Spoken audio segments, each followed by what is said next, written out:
ይሄን ቪዲዮ የምትከታተለው ምናልባት ወንድ ልጅ ከሆንክ ያገባም ሰው ሁን ያላገባም ሰው ሁን በህይወት አንድ ነገር ስለምታስተካከል እስከ መጨረሻው ድረስ ተከታተል። ይሄ ነገር እንግዲህ ባለማስተዋል በጣም በዓለማችን አይደለም በሀገራችን እንኳን በጣም ብዙ ሰው ዋጋ ከፍሎ ያውቃል።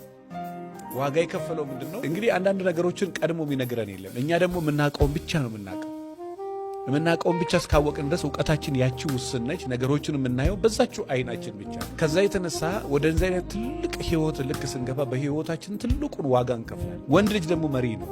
መሪ ግን እንደ መሪ ካልሆነ በስተቀር በታሪክ እዚህ ምድር ላይ ተከብሮ ተወዶ ሊኖር አይችልም። አንድ ነገር ልንገራችሁ፣ የትኛውም ሴት የትም ቦታ የፈለገ ጥናት ዳሰሳ ለማድረግ ሞከራችሁ አየት ለማድረግ ከሞከራችሁ አንድ የምታገኙት ነገር ቢኖር ሴት ልጅ ወንድ ልጅን ለማክበር ወንዱ ልጅ መሪ መሆን መቻል አለበት። መሪነት የፋብሪካ መሪነት፣ የሃይማኖት መሪነት፣ የሀገር አይደለም። ራሱን መምራቱንም ከቻለ ለሷ መሪ። ሴት ልጅ ወንድ ልጅ ልታከብር የምትችለው በአንድ መንገድ ነው። እሱ መሪ መሆን ከቻለ፣ የመሪ ካራክተር ካለው። መሪ መጀመሪያ ራሱን ነው የሚገዛው። ራሱን የማይገዛ መሪ፣ ስሜቱን የማይቆጣጠር፣ የሚያደርገውና የማያደርገውን የማያውቅ መሪ አይደለም። ከዚህ የተነሳ ተፈጥሮዋ ሰውየውን ለማክበር እንዳይችል ትገደዳለች። ሰውየው ማክበር አትችልም። እንደ ወንድ ተከብረ መኖር የምትችለው መሪ ስትሆን ነው። መሪ እንድትሆን ደግሞ ራስን መግዛት አለብን።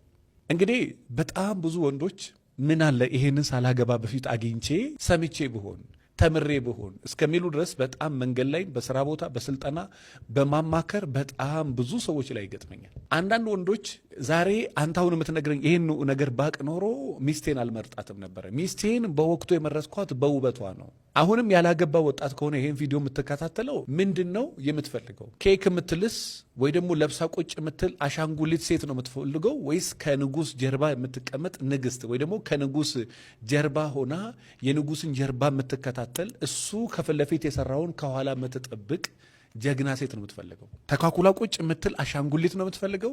ኬክ የምትልስ ሕፃን ነው የምትፈልገው? ባለ ሰዓት ከአንተ ጋር የምትኖር በሌለ ሰዓት ከአንተ አጠገብ የማትቀመጥ ሴት ነው የምትፈልገው? ወይስ የትኛው ነው የምትፈልገው? በጣም ብዙ ወንዶች ጠንካራ ሴት አይፈልጉም። እኔ በደንብ ደግሜ ነግረሃለሁ። ብዙ ወንዶች ጠንካራ ሴት አይፈልጉም። የእሷን ጥንካሬ ሳይሆን የራሱን ልፍስፍስነት ስለሚፈራው፣ የራሱን ልፍስፍስነት እሱን ይፈራዋል። እሷን አይደለም ይፈራው፣ እሷን ይተማመንባታል። የራሱን ደካማነት ግን ይፈራዋል። እውነት እቺን ሴት መምራት ይችላለሁ ወይ? ለዛ ነው እኮ ገንዘብ ያላትን ሴት ወንዶቹ የሚፈሩት እሷን አይደለም የሚፈሩት፣ ራሳቸውን ይፈራሉ። የራሳቸውን ባዶነት ይፈራሉ። ወንድ ልጅ ከሆንክ ሚስት መረጣ ላይ ከሆነ ያለኸው፣ አግብተህ በትዳር ውስጥም ከሆነ ያለኸው፣ ንብረት እያፈራህም ከሆነ ንብረትህን ከሚስት ማሸሽ የደካማ ወንዶች ተግባር ነው። ከሚስቱ ንብረት የሚያሸሽ ደካማ ወንድ ነው። በጣም ጠንካራ፣ በጣም ጀግና፣ በጣም ኃይለኛ ንጉስ የሆነ ወንድ ከንጉስ ጀርባ መቀመጥ የምትችለዋን ጠንካራዋን ሴት ይገነባታል። ለምን?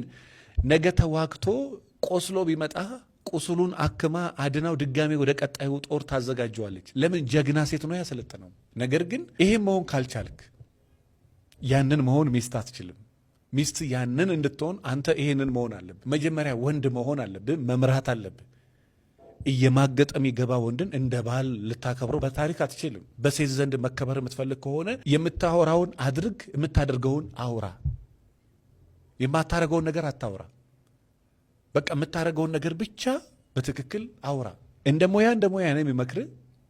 መጀመሪያ አንተ ትክክለኛ ራሱን ትክክለኛ ወንድ ሁን። ትክክለኛ ራስ ከሆንክና ትክክለኛ ወንድ ከሆንክ እመነኝ፣ ሚስት ሳትወድ በግዷ ሴት ትሆናለች። ሚስትህን የምትቀርጻት ደግሞ አንተ ነህ።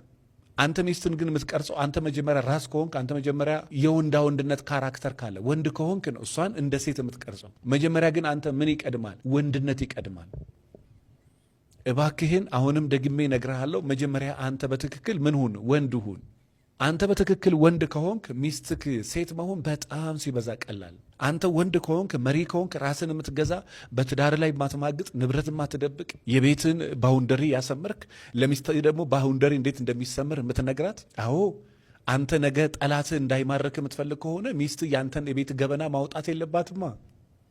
የቤትን ገበና ለማንም መናገር እንደሌለባት አጠንከረ መስራት ያንተ ግዴታ ነው። የቤትህን ገበና ከቤት እንዳታወጣ አጠንከረ ማትሰራት ሴት አይደለችም።